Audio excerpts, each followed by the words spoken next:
Welcome to J news. ముందుగా headlines చూద్దాం. National school of drama సందర్శించిన పవన్ కళ్యాణ్. కళలు లేకుంటే హింస పెరుగుతుందన్న ఉప ముఖ్యమంత్రి. ఏపీలో ఎన్ఎస్డి క్యాంపస్ ఏర్పాటు ఆలోచనలో పవన్. విద్యార్థులతో మమేకమైన పవన్ కళ్యాణ్ పర్యటన. ప్రతి నియోజకవర్గానికి 3,500 ఇళ్లు మంజూరయ్యాయన్న మంత్రి పొన్నం ప్రభాకర్. పేదల గృహకళ సాకారం చేయడమే ప్రభుత్వ లక్ష్యమని వెల్లడి. నిర్మాణ పనులు వేగంగా సాగుతున్నాయని వ్యాఖ్య. ఇళ్లతో పాటు మౌలిక వస్తువుల అభివృద్ధికి. రేణు అగర్వాల్ హత్య కేసు దర్యాప్తు వేగవంతం. ఇద్దరు నిందితులే పాల్పడ్డారన్న డీసీపీ. సీసీ కెమెరా దృశ్యాలతో ఆధారాలు సేకరిస్తున్న పోలీసులు. త్వరలోనే నిందితులను అదుపులోకి తెస్తామని హామీ.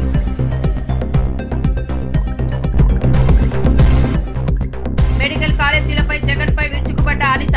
లండన్ మెడిసిన్ వేసుకున్నట్లు మాట్లాడుతున్నారని విమర్శ. వైసీపీ హయాంలో ఒక్క కాలేజీ పూర్తి కాలేదని ఆరోపణ. ప్రజాపాలనలో వేగంగా పనులు జరుగుతున్నాయన్న అనిత. ఇక వార్త వివరాల్లోకి వెళ్తే ఉప ముఖ్యమంత్రి పవన్ కళ్యాణ్ ఢిల్లీ పర్యటనలో భాగంగా నేషనల్ స్కూల్ ఆఫ్ డ్రామాను సందర్శించారు. ఈ సందర్భంగా ఆయన విద్యార్థులు, అధ్యాపకులతో మమేకమై అనుభవాలను పంచుకున్నారు. కళలు లేకుంటే సమాజంలో హింస, అశాంతి పెరుగుతాయని వ్యాఖ్యానించారు. తెలుగు సినిమా గ్లోబల్ స్థాయికి చేరుకుందని, ఈ రంగానికి మరింత ప్రోత్సాహం అవసరమని స్పష్టం చేశారు. ఆంధ్రప్రదేశ్ లో national school of drama campus ను ఏర్పాటు చేయాలన్న ఆలోచన ఉన్నట్లు తెలిపారు. ఈ ప్రతిపాదనపై త్వరలోనే ముఖ్యమంత్రి చంద్రబాబుతో చర్చిస్తానని చెప్పారు. భారతీయ సంస్కృతి, సంప్రదాయాలను కళల ద్వారా బలపరచాలని సూచించారు. పవన్ కళ్యాణ్ సందర్శనతో విద్యార్థుల్లో ఉత్సాహం నింపింది.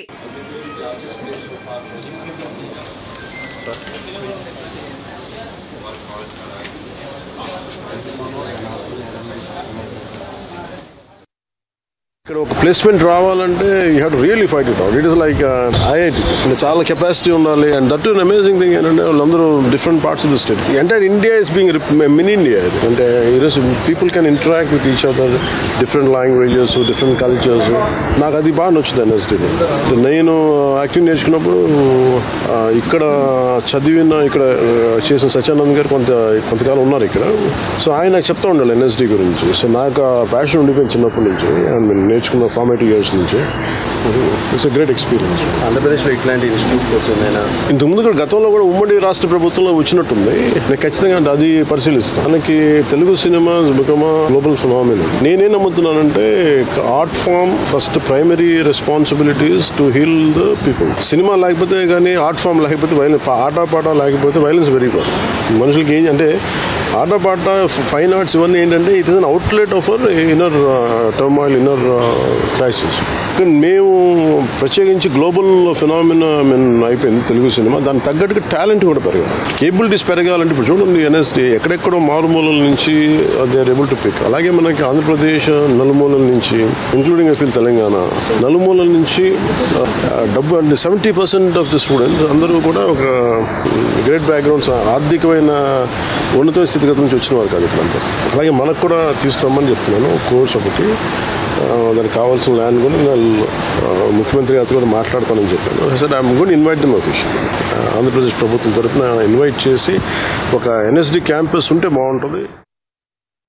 విజయవాడ న్యూ రాజరాజేశ్వరిపేటలో డయేరియా బాధితులను మంత్రులు సత్యకుమార్, నారాయణ, ఎంపీ కేసీని పరామర్శించారు. స్థానిక ఆసుపత్రుల్లో చికిత్స పొందుతున్న బాధితులను కలుసుకుని వైద్యుల నుంచి పూర్తి వివరాలు తెలుసుకున్నారు. ప్రస్తుతం పరిస్థితి అదుపులోనే ఉందని వారు స్పష్టం చేశారు.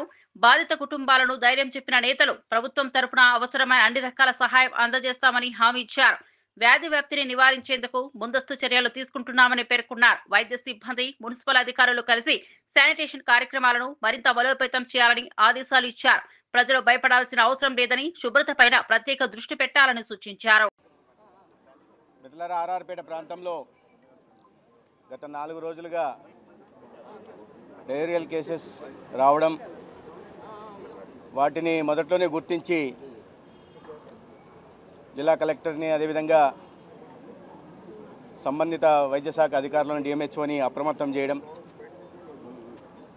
ఇక్కడ స్కూల్లో ఒక క్యాంపును నిర్వహిస్తూ నాణ్యమైన వైద్య సేవలను అందించే ప్రయత్నం ప్రభుత్వం చేస్తూ ఉంది. అయితే గతంలో మొదట్లో 20 నుంచి 30 డయేరియల్ ఎపిసోడ్స్ వస్తూ ఉంటే ప్రభుత్వం తీసుకుంటున్న చర్యల కారణంగా వైద్య శాఖ సిబ్బంది కానీ, జిల్లా యంత్రాంగం తీసుకున్న చర్యల కారణంగా తగ్గుముఖం పడతా ఉంది. అంటే ఇవాళకి కూడా కొన్ని కేసులు వస్తున్నాయి. ఇవాళ కూడా ఆ పేషెంట్తో మాట్లాడితే నిన్నటి నుంచి 3 ఎపిసోడ్లు 4 ఎపిసోడ్లు ఈ రకంగా వస్తున్నాయని చెప్పడం జరిగింది. అయితే గత 4 రోజులుగా హౌస్ టు హౌస్ సర్వేలెన్స్ చేయడం, ప్రజల్లో అవగాహన కలిగించే ప్రయత్నం చేయడం, అదేవిధంగా ప్రతి ఇంటికి కూడా డాక్సీ దగ్గర నుంచి ఓఆర్ఎస్లు ఇవ్వడం, అంటే ప్రివెంటివ్ మెజర్స్ కూడా తీసుకోవడం జరుగుతూ ఉంది. ఇంటింటి వీధులలో చాటింపు వేయడం వల్ల ఇక్కడ ఒక క్యాంప్ నడుస్తున్న విషయం కూడా ప్రజలకు తెలియడం, మొదట్లోనే కాస్త కడుపు నొప్పి లేదా 1-2 విరేచనాలు వాంతులు వస్తే వెంటనే ఆసుపత్రికి వస్తున్నారు. ఇప్పటిదాకా మొత్తం 141 కేసులు వచ్చాయి. ఒక 68 కేసుల దాకా యాక్టివ్ కేసులు ఉన్నాయి ఇక్కడ జీజీహెచ్లో, ఇక్కడ క్యాంపులో కూడా. కానీ ఆందోళన చెందాల్సిన అవసరం లేదు. యంత్రాంగం అప్రమత్తంగా ఉంది. ప్రజాపాలన ప్రభుత్వంలో గృహ నిర్మాణ పథకాలకు అత్యంత ప్రాధాన్యతనిస్తూ ప్రతి నియోజకవర్గానికి 3500 ఇందిరమ్మ ఇళ్లు మంజూరయ్యాయని మంత్రి పొన్నం ప్రభాకర్ తెలిపారు. ఇప్పటికే మంజూరైన ఇళ్లలో చాలా చోట్ల నిర్మాణ పనులు వేగంగా సాగుతున్నాయని ఆయన వివరించారు. మొదటి దశలో పూర్తయిన ఇళ్లలో గృహ ప్రవేశాలు జరుగుతున్నాయని, పేదల గృహ కలను సాకారం చేయడమే ప్రభుత్వ ప్రధాన లక్ష్యమని స్పష్టం చేశారు. సంక్షేమ పథకాలను సమర్థవంతంగా అమలు చేస్తూ ప్రతి అర్హుడు లబ్ధి పొందేలా చర్యలు తీసుకుంటున్నామని పేర్కొన్నారు. ఇళ్లతో పాటు మౌలిక సదుపాయాల అభివృద్ధికి కూడా ప్రభుత్వం కట్టుబడి ఉందని హామీ ఇచ్చారు. ప్రజల సంతోషం కోసం ఈ పథకాలు ముందుకు తీసుకెళ్తామని మంత్రి పొన్నం ప్రభాకర్ తెలిపారు. నేను హుస్నాబాద్ నియోజకవర్గాన్ని కానీ తెలంగాణ రాష్ట్రంలో గృహ ఇందిరమ్మ లబ్ధిదారులందరూ నిర్మాణం పనులను వేగవంతం చేసి తొందరగా నిర్మించుకోవాలని కోరుతా ఉన్నాను. ఎందుకంటే ఇల్లు అనేటువంటి ఒక కళ. ఇల్లు కట్టి చూడు, పెళ్లి చేసి చూడు అన్నట్టుగా ఆ ఇల్లు కట్టుకునే సందర్భంగా ప్రభుత్వం ఇస్తున్న సహకారంతో తొందరగా నిర్మాణం చేసుకోవాలని విజ్ఞప్తి చేస్తూ, ఈ ఇందిరమ్మ ఇళ్లతో పాటుగా ఒకవైపు సన్న బియ్యం, మరొక వైపు 200 యూనిట్ల ఉచిత విద్యుత్తు, కొత్త రేషన్ కార్డులు, రైతులకు సంబంధించిన అనేక కార్యక్రమాలు కొనసాగుతూ ఉన్నాయి. ఇటువంటి సందర్భంలో అందరూ కూడా ప్రభుత్వ కార్యక్రమాలను, పథకాలను వినియోగించుకోవాలని సందర్భంగా విజ్ఞప్తి చేస్తా ఉన్నాను. మాజీ ఎమ్మెల్యే కేతిరెడ్డి పెద్దారెడ్డి ఇంటి వద్ద శుక్రవారం ఉదయం హడావిడి వాతావరణం నెలకొంది. ఆయన నివాసానికి కొలతలు వేసేందుకు మున్సిపల్ అధికారులు చేరుకున్నారు. అయితే ఇంటికి తాళం వేసి ఉండటంతో అధికారులు బయటే వేచి ఉండాల్సిన పరిస్థితి ఏర్పడింది. ఇదే సమయంలో పెద్దారెడ్డి తన స్వగ్రామమైన ఎల్లనూరు మండలం తిమ్మంపల్లి నుంచి తాడిపత్రికి రానున్నారనే సమాచారం అందింది. పరిస్థితిలో ఉద్రిక్తం కావచ్చని భావించిన పోలీసులు ముందస్తు చర్యలు చేపట్టారు. ఇంటి పరిసరాల్లో బందోబస్తు ఏర్పాటు చేసి భద్రతను కట్టుదిట్టం చేశారు.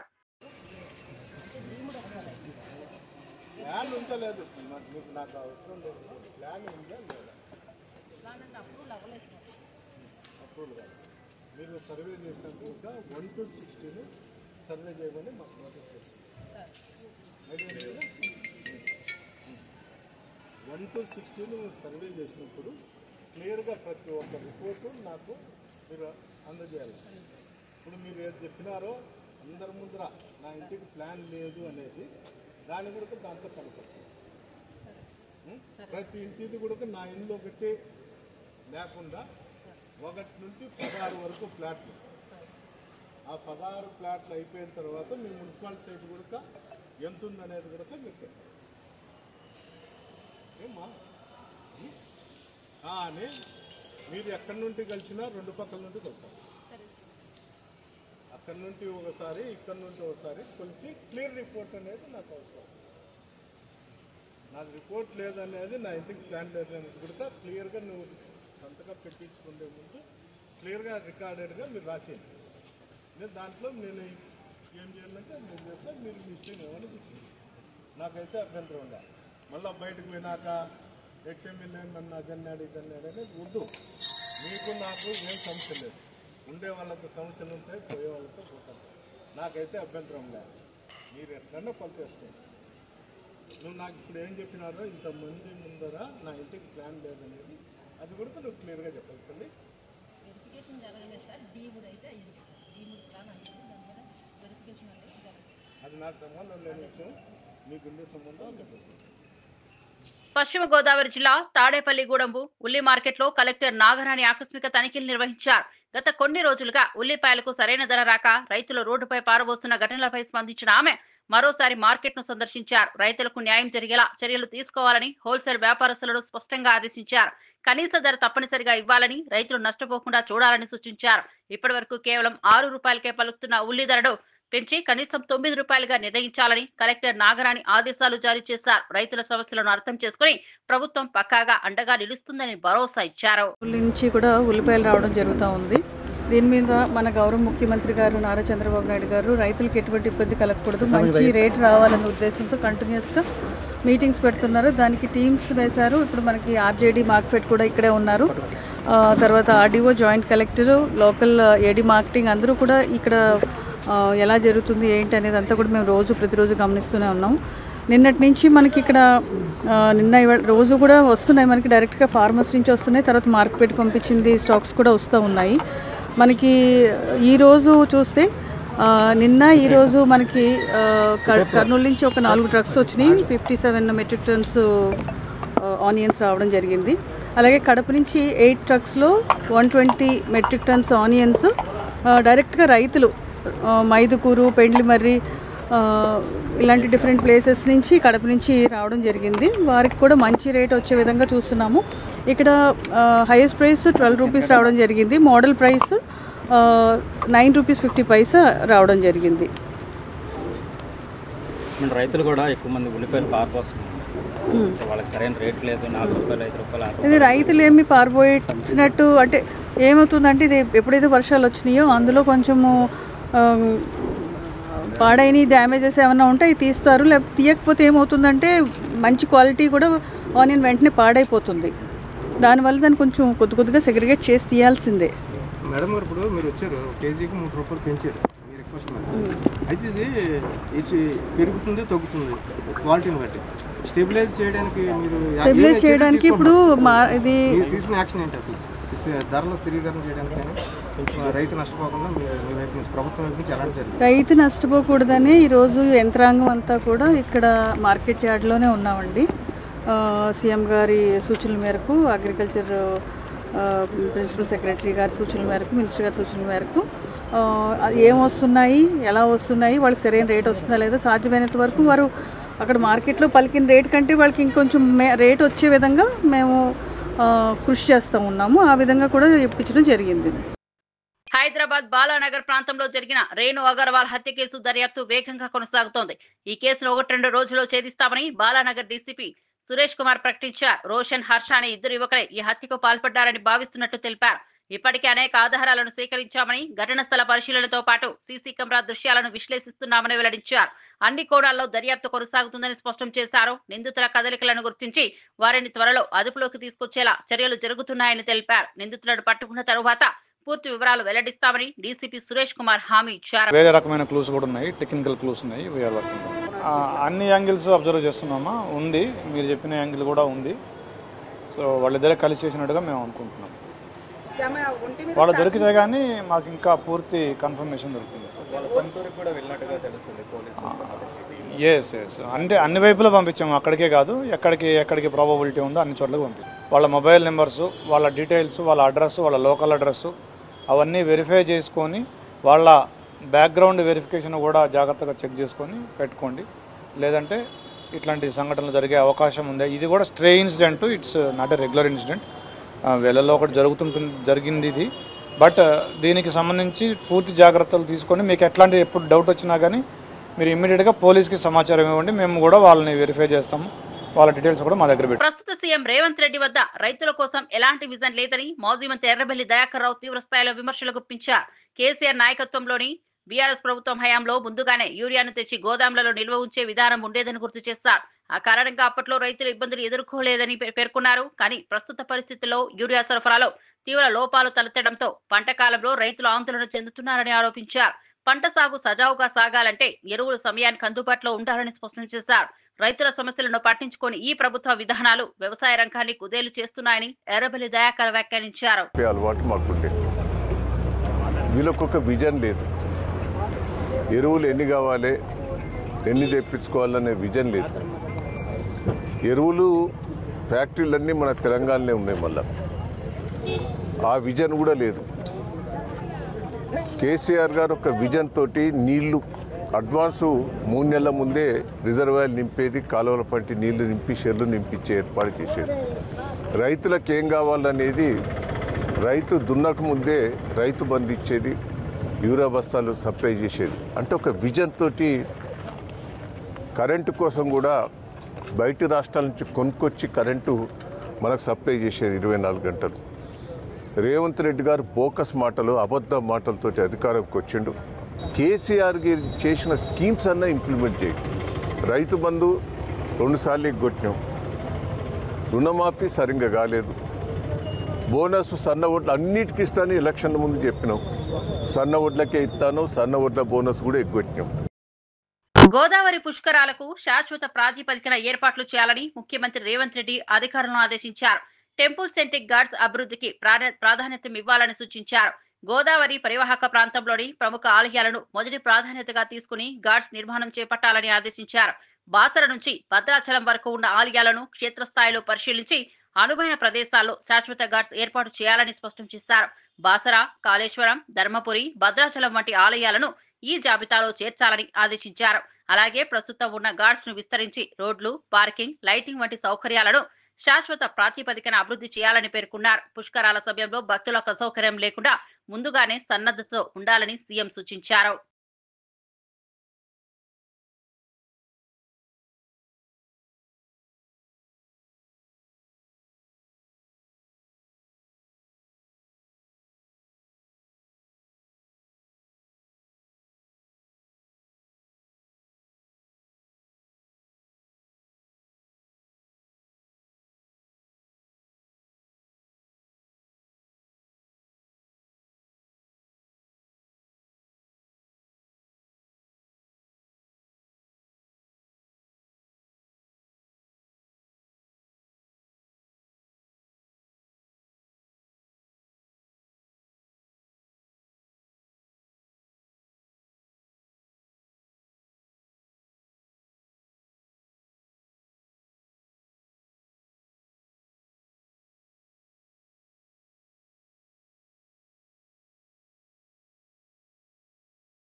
లిక్కర్ కేసులో తనను అనవసరంగా లాగారని వైసీపీ మాజీ ఎమ్మెల్యే చెవిరెడ్డి భాస్కర్ రెడ్డి భావోద్వేగంతో స్పందించారు.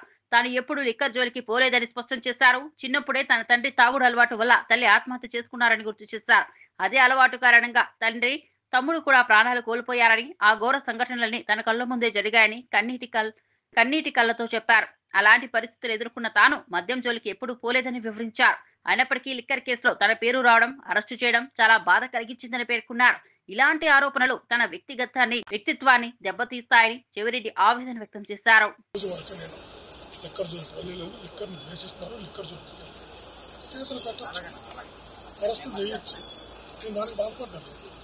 చిన్నప్పటి నుంచి ఏదైతే దేశించానో అందులో అరెస్ట్ చేయడం బాగా చేస్తుంది. ఇంకోటి చెప్తున్నా, చిన్నప్పటి నుంచి దేశించాను మనసుకు బాగా చేస్తాను. నేను ఒక వేద 13 ఏళ్ళుగా నడుపుతున్నా. 160 మంది పిల్లలు చదువుతున్నారు. 160 మంది పిల్లలు చదువుతున్న బ్యాట్స్బాల్ నడిపే నేను తాగుడుకు అలవాటు పడ్డా, మద్య వ్యాపారం చేస్తే ఆ రోజు నైతికంగా హక్కు కోల్పోతాను. ధర్మం కదా. ఈరోజు నేను ప్రతి మనిషి బతకాలంటే బతుకుతురు. ప్రతి మనిషి బతకాలంటే వ్యాపారం, ఉద్యోగం చేయాలి. నేను ఉద్యోగం, వ్యాపారం చేయాలి. నేను వ్యాపారం చేసుకుంటుంటాను. ఈ వ్యాపారాన్ని లిక్కర్తో సంబంధం ఉండి మీకు చెప్పుతాను. లిక్కర్తో సంబంధం ఉండి ఒక ఆస్తి కొని ఉన్నా, ఒక దాంట్లో పెట్టుబడి పెట్టున్నా, మీరు అటాచ్మెంట్ కాదు, స్వాధీనం చేసుకోవచ్చు. నాకు అభ్యంతరం లేదు. కానీ లిక్కర్తో సంబంధం లేకుండా మా బ్రతుకులు కడుపుని కూర్చున్నారు. సంబంధం లేని లిక్కర్తో సంబంధం లేని బతుకులు ముందు కూర్చున్నారు. ఇది మనసుకు బాధేస్తారు. సరే, కానీ దేవుడు ఉన్నాడు. అల్టిమేట్ గా గాడ్ ఈజ్ గ్రేట్. అల్టిమేట్ గా నేచర్ ఈజ్ సుప్రీం. నేను నమ్ముతాను, నేను మనస్ఫూర్తిగా నమ్ముతాను. నేను ఈరోజు ఏ తప్పు చేయకుండా ఈరోజు శిక్ష అనుభవిస్తున్నా. ఫిరాయింపు ఎమ్మెల్యేల అంశంపై మాజీ ఎమ్మెల్సీ జీవన్ రెడ్డి స్పందించారు. ఎవరి పార్టీలో వాళ్ళు ఉంటే ఆ పార్టీకి కట్టుబడి ఉండటం మంచిదేనని వ్యాఖ్యానించారు.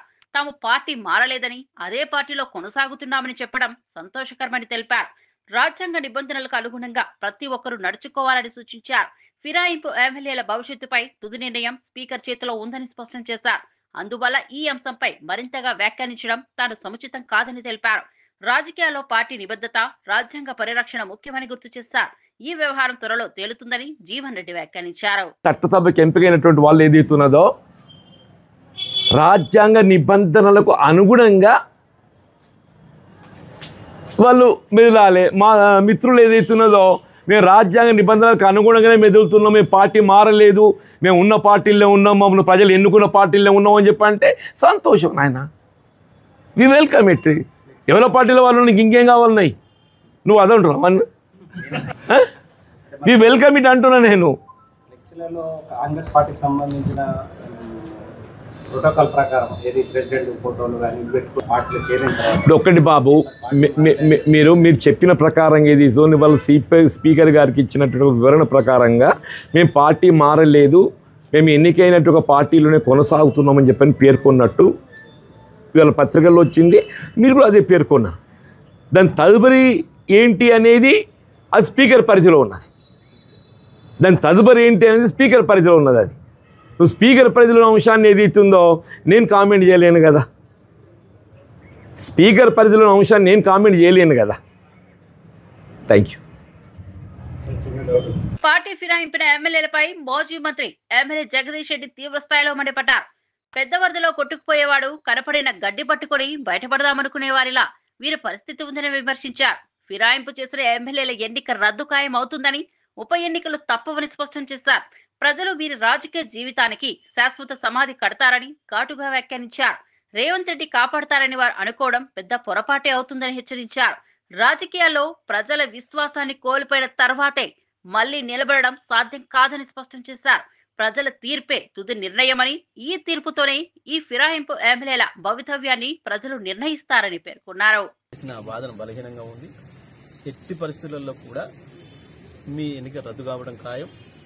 అయితే స్పీకర్ చేస్తారా లేదా కోర్టు ద్వారా జరుగుద్దా? తప్పకుండా మీ ఎన్నిక రద్దు అవుతుంది. ఉప ఎన్నికలు వస్తాయి. అందులో ప్రజలు మీకు సరైన బుద్ధి చెప్తారు. మీ రాజకీయ జీవితానికి శాశ్వతమైన సమాధి కూడా కడతారు. అందులో సందేహం ఏం లేదు. ఎట్టి పరిస్థితుల్లో కూడా మీరు చేసిన తప్పు దొరికిపోయిన ప్రజల ముందట ఇంకా మేము దాచుకుందామనే ప్రయత్నం చేస్తే ఇంకా అబాస్ పాలవుతారు తప్ప ఇంకొకటి ఏం లేదు. రేవంత్ రెడ్డి కాపాడే ప్రయత్నం, రేవంత్ రెడ్డి కాపాడతాడని మీరు అనుకుంటున్నారు. రేవంత్ రెడ్డితో కాదు, ఎవరితో కూడా కాదు. చట్టం ఆ రకంగా ఉంది. సుప్రీంకోర్టు ఇప్పటికీ ఆదేశాలు ఇచ్చి ఉంది. మీరు 3 నెలల లోపల నిర్ణయం తీసుకుంటారా లేదా మేము తీసుకోవాలని అని చెప్పిన తర్వాతనే ఇవాళ స్పీకర్ గారు 2 నెలలు ఆగి 2.5 నెలలు ఆగి ఇప్పుడు నోటీస్ ఇచ్చినాడు. వాళ్ళకి చివరి క్షణం వరకు ఏదో మనం కూడా చివరి ప్రయత్నం చేస్తాం కదా, వెంటిలేటర్ మీద పెట్టి చివరి క్షణం దాకా బతికించుకుందామన్న ప్రయత్నం ఎట్లయితే చేస్తామో ఆ ప్రయత్నంలోనే వీళ్ళు ఉన్నారు. ఇప్పుడు ఆ వెంటిలేటర్ కూడా పోతుంది. మీ సభ్యత్వాలు రద్దవుతాయన్న సందేహం లేదు. ఎవరు కూడా కాపాడలేరు. అమరావతిలో ఎన్టీఆర్ భవన్ లో మీడియా సమావేశం నిర్వహించిన హోంమంత్రి వంగలపూడి అనిత మాజీ ముఖ్యమంత్రి జగన్మోహన్ రెడ్డిపై తీవ్రంగా విరుచుకుపడ్డారు. రాష్ట్రంలో మెడికల్ కాలేజీల ఏర్పాటు విషయంలో జగన్ వాస్తవాలను పక్కన పెట్టి లండన్ మెడిసిన్ వేసుకున్నట్లు మాట్లాడుతున్నారని విమర్శించారు. వైద్య విద్యార్థుల భవిష్యత్తు, ప్రజల ఆరోగ్యం వంటి అత్యంత కీలక అంశాలను సైతం రాజకీయ ప్రయోజనాల కోసం వక్రీకరిస్తున్నారని ఆరోపించారు. వైఎస్ఆర్ కాంగ్రెస్ పాలనలో ఒక్క మెడికల్ కాలేజీ కూడా పూర్తి కాలేదని గుర్తు చేశారు. ప్రస్తుతం ప్రజాపాలన ప్రభుత్వం మెడికల్ కాలేజీల నిర్మాణ పనులను వేగంగా పూర్తి చేస్తోందని వివరించారు. ముఖ్యమంత్రి చంద్రబాబు నాయకత్వంలో ఆరోగ్య రంగ అభివృద్ధి పట్ల ప్రభుత్వం కట్టుబడి ఉందని అనిత స్పష్టం చేశారు. ఎన్డీఏ పార్టీ పట్ల, ఎన్డీఏ కూటమి పట్ల నిబద్ధతతో పనిచేస్తున్నామన్న నమ్మకం ప్రజల్లో ఉంది. సో నేను ఈ రోజు కూడా రావడానికి గల ప్రధానమైన కారణం ఏంటంటే, నిన్నో మొన్న మీటింగ్లో చూశాను ఒకసారి. ఓవరాల్గా చూస్తూ ఉంటే అతను ఏం మాట్లాడుతున్నాడంటే, అతగాడి హయాంలో సుమారుగా 17 మెడికల్ కాలేజీలు వచ్చేసినాయి. ఈ 17 మెడికల్ కాలేజీలు ఉన్నట ఆ దారంటే వెళ్తుంటే సైడ్కి తిరిగి చూస్తే అక్కడ మెడికల్ కాలేజ్ కనిపిస్తే ఆహా అని చిన్న గ్యాప్ ఇచ్చి ప్రజలందరూ కూడా ఆశ్చర్యపోతున్నారట.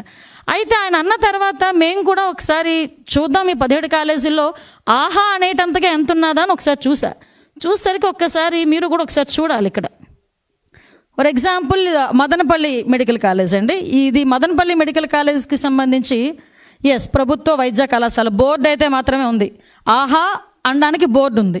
సో ఇక్కడ ఫర్ ఎగ్జాంపుల్ ఇది మెడికల్ కాలేజ్ తాలూకా ప్రాంగణం కట్టడం. ఓకే, ఇక్కడ మనం ఏమనుకోవాలి, ఈ పిల్లర్ ఏమో ల్యాబ్ అనుకోవాలి, ఈ పిల్లర్ ఏమో రీడింగ్ రూమ్ అనుకోవాలి, లేదు అనుకుంటే ఈ పిల్లర్ ఏమో ఒక లైబ్రరీ అనుకోవాలి. అలా అనుకుంటేనే తప్ప ఇది మెడికల్ కాలేజ్ అన్న సంగతి మన ఎవరికి అర్థం కాదు. ఒకసారి మీరే చూద్దరు కానీ ఒకసారి ఇది మదనపల్లి మెడికల్ కాలేజ్. ఇక్కడ చూసి ఆగి ఆహా అనే వాళ్ళు ఎవరైనా ఉన్నారా? మీ బతుకు చెడ అనుకున్న వాళ్ళు ఎవరైనా ఉన్నారా అండి? సారీ టు సే, నేను కొన్ని పదాలు తప్పట్లా. ఎందుకనంటే ఏందండి ఇది అంటే జగన్మోహన్ రెడ్డి మాయ చేస్తాడు, మంత్రాలు వేస్తాడని సంగతి తెలుసు, కానీ కట్టడమే లేకుండా ఇది కట్టడం ఉందని చెప్పి అది రోడ్డు మీద వెళ్తున్న వాళ్ళు ఆగి ఆహా అంటారు అంటే ప్రజలు ఏమైనా పిచ్చోళ్ళ? ఇది నిజంగా జగన్మోహన్ రెడ్డి ఆ రోజు మాట్లాడడం అన్నది నిజంగా చెప్పాలంటే ఒక రకంగా ఆయన గొయ్యి ఆయన తవ్వుకున్నట్టే. ఎందుకంటే 17 కాలేజీలు కట్టేసాము, 17 కాలేజీలు అడ్మిషన్స్ అయిపోతున్నాయి, మేము ఇలా చేసాము, ఇంతమంది ఏంటంటే ఇంకో మాజీ మంత్రి అంటాడు, ఆయనకి తెలుగు ఉండి మాట్లాడుతున్నాడో తెలుగు లేక మాట్లాడుతున్నాడో తెలియట్లా, ఇంటికి ఒక వైద్యుడిని అందిద్దామని జగన్మోహన్ రెడ్డి అనుకున్నాడంట. ఇంటికి ఒక వైద్యుడిని అందిద్దామని జగన్మోహన్ రెడ్డి అనుకుంటే ఈ 17 కాలేజీల్లో ఇంకో కాలేజ్, ఇంకో మచ్చుతునక ఎక్కడంటే ఇది మార్కాపురం. జస్ట్ చూడండి ఒకసారి ఏ స్టేజ్లో ఉందో ఒకసారి చూడండి. ఇది మార్కాపురం మెడికల్ కాలేజ్. ఇందులో అడ్మిషన్స్ అయితే ఎక్కడ కూర్చొని చదువుకుంటారు విద్యార్థులు? కనీసం ఫ్యాకల్టీ ఇవ్వడానికైనా ఒక వైసీపీ అధ్యక్షుడు జగన్మోహన్ రెడ్డిపై మంత్రి కొల్లు రవీంద్ర తీవ్ర స్థాయిలో మండిపడ్డారు. ఫేక్ ప్రచారాలతో చౌకబారు రాజకీయాలు చేస్తూ కూటమి ప్రభుత్వ విజయాలను తట్టుకోలేకపోతున్నారని విమర్శించారు. ఇటీవల అనంతపురంలో జరిగిన సూపర్ 6 సభ ఘన విజయాన్ని చూసి జగన్ అసత్య ఆరోపణలు చేస్తున్నారని ధ్వజమెత్తారు. కట్టని వైద్య కళాశాలను కట్టినట్టుగా ప్రచారం చేసుకోవడం జగన్ తీరని ఎద్దేవా చేశారు. రాష్ట్రానికి 22 వైద్య కళాశాలను తెచ్చిన ఘనత పూర్తిగా సీఎం చంద్రబాబు నాయుడుదేనని స్పష్టం చేశారు. ప్రజలు మోసపోవడం లేదని, జగన్ అవాస్తవ ప్రచారం ఇక పని చేయదని రవీంద్ర హెచ్చరించారు. కూటమి ప్రభుత్వం అభివృద్ధి సంక్షేమ పథకాలతో ప్రజల విశ్వాసాన్ని గెలుచుకుంటోందని ఆయన స్పష్టం చేశారు. కార్యక్రమం ఏదో వంకతో ప్రజల్లోకి వచ్చి దాన్ని రాజకీయం చేయడానికి ప్రయత్నం చేస్తున్నారంటే మెడికల్ కాలేజీల గురించి కూడా మాట్లాడుతూ ఉన్నారు. ప్రభుత్వం ప్రైవేట్ పరం చేస్తాను, ఇక్కడ ఎక్కడ ప్రైవేట్ పరం చేయట్లా జగన్మోహన్ రెడ్డి గారు. ప్రభుత్వం మీరు చేసినటువంటి తప్పిదాలని సరిచేస్తూ ఇవాళ మెడికల్ కాలేజీ ఈ రాష్ట్రంలో 22 మెడికల్ కాలేజీలు తెచ్చినటువంటి ఘనత గౌరవ ముఖ్యమంత్రి చంద్రబాబు నాయుడు గారు. ఇవాళ మీరు ఆర్భాటంగా 17 కాలేజీలు అని చెప్పి ఒక్క కాలేజీ కూడా సంపూర్ణంగా పూర్తి చేశారో చెప్పాలని నేను కోరుతా ఉన్నా. ఇవాళ కనీసం పునాదుల మీద కూడా లేని కాలేజీల పరిస్థితి ఏంటో చెప్పాలని జగన్మోహన్ రెడ్డి గారు నేను అడుగుతా ఉన్నా. ఇవాళ పీపీపీ మోడ్లో వాటిని డెవలప్ చేసి కొంతకాలం వాళ్ళు రన్ చేసుకున్న తర్వాత ఆ పీరియడ్ అయిపోయిన తర్వాత తిరిగి మళ్ళీ ప్రభుత్వానికి హ్యాండ్ ఓవర్ చేస్తారు. ఆ కన్స్ట్రక్షన్ ఆటికి ఇవాళ ప్రభుత్వం నిధులు పెట్టే పరిస్థితి ఉండదు కాబట్టి అటు మెడికల్ సీట్స్ పెరుగుతాయి, అటు విద్యార్థులకు ఉపయోగపడుతుంది, అట్లా ప్రభుత్వానికి కూడా భారం పడదు. ఇది మంచి పని కాదని నేను అడుగుతాను. మీరు ఇవాళ మీ స్వార్థ రాజకీయాల కోసం మెడికల్ కాలేజీని రాజకీయం చేస్తాడా జగన్మోహన్ రెడ్డి గారు? మీరు రెచ్చగొట్టే కార్యక్రమాలు చేస్తే ఇబ్బంది పడతారని కూడా తెలియజేస్తా ఉన్నాం. నూతిలో తోయాలి, ఎవరిని తోయాలి? ప్రజలే మిమ్మల్ని నూతిలో తోసి కప్పెట్టేశారు. ఇక మీరు ఈ జీవితాంతం మీ పార్టీ భూస్థాపితమే, అది గుర్తుపెట్టుకోండి. మరిన్ని అప్డేట్స్ కోసం చూస్తూనే ఉండండి జే న్యూస్.